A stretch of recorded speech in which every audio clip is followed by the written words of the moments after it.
دەریاچەی بەفراوەکانی دێرسیم لە باکووری کوردستان دیمەنێکی دڵڕفێنیان هەیە و سەرنجی زۆری گەشتیارانی بەلای خۆیدا ڕاکێشاوە. بەهۆی توانەوەی بەفری چیاکانەوە لە ناو دۆڵی مەرجان چەند دەریاچەیەکی بەفراو دروست بوون کە بەلای گەشتیارانەوە جوانترین و سەرنجڕاکێشترین دیمەنی ناوچەکەیان هەیە. دەریاچەی بەفراوەکانی دۆڵی مەرجان لە شارۆچکەی ئۆڤاجک سەر بە پارێزگای دێرسم بەهۆی توانەوەی بەشێکی بەفری چیاکانەوە دروست بوون. لەو بارەیەوە چاکداش کایا ئۆغڵۆ کە یەکێکە لەو هاوڵاتیانی بۆ بینینی دیمەنی دەریاچەکان سەردانی ناوچەکەی کردو دەڵێت ئێمە بۆ بینینی ئەم دەریاچانە و سەفەر هاتوین. بەفر و سەهۆڵبەندان و دەریاچە تواوەکان هێشتا بۆنی زستان دەدەن.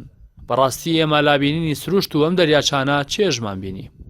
جیا لە دەریاچە بەفراویەکان گەشتیاران چەندین ئاژەڵی جۆراوجۆر دەبینن کە بە تەواوی دەیانباتەوە ناو سروشت. کایا ئۆغڵۆوتی ئێمە لە کاتی گەڕانەکانماندا لەگەڵ 4 ورچی قاوەیی و بزنی کێوی و باڵندەی جۆراوجۆر ڕوبەڕوو بووینەوە کە بۆ دەستکەوتنی خواردن لە دەریاچە بەفراویەکان نزیک بووبوونەوە.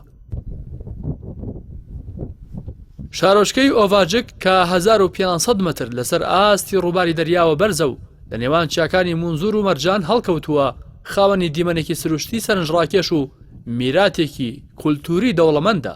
ئەمە ژوای کردووە لە هەموو وەرزەکانی ساڵدا گەشتیاران ڕووی تێبکەن. لە ئێستاشدا بەهۆی توانەوەی بەفری چیاکانەوە لە ناو دۆڵی مەرجان چەند دەریاچەیەکی بەفراو دروست بوون کە بەلای گەشتیارانەوە جوانترین و سەرنجڕاکێشترین دیمەنی ناوچەکەیان هەیە و ڕۆژانە خەڵکی لە ڕێگەی گروپا گەشتیارەکانەوە یاخود بە ئۆتۆمبیلی تایبەتی خۆیان بۆ گەشت و سەیران دێنە ئۆڤاژک و دۆڵی مەرجان و وێنەی یادگاری دەگرن. بۆی ئەوەی باکووری کوردستان بەگشتی و پارێزگای دێرسیم بە تایبەتی لە ئازستاندا بەفرێکی زۆریان لێ دەبارێت و ساڵانە با بەرزی مترێک زیاتر بەفر لەو ناوچانە دەبارێت. هەروەها یاریەکانی سەربەفر و سەهۆڵ و نمایشی جۆراوجۆر لەو بەفرە زۆرە دەکرێت کە ساڵانە لە پارێزگاکانی باکووری کوردستان دەبارێت.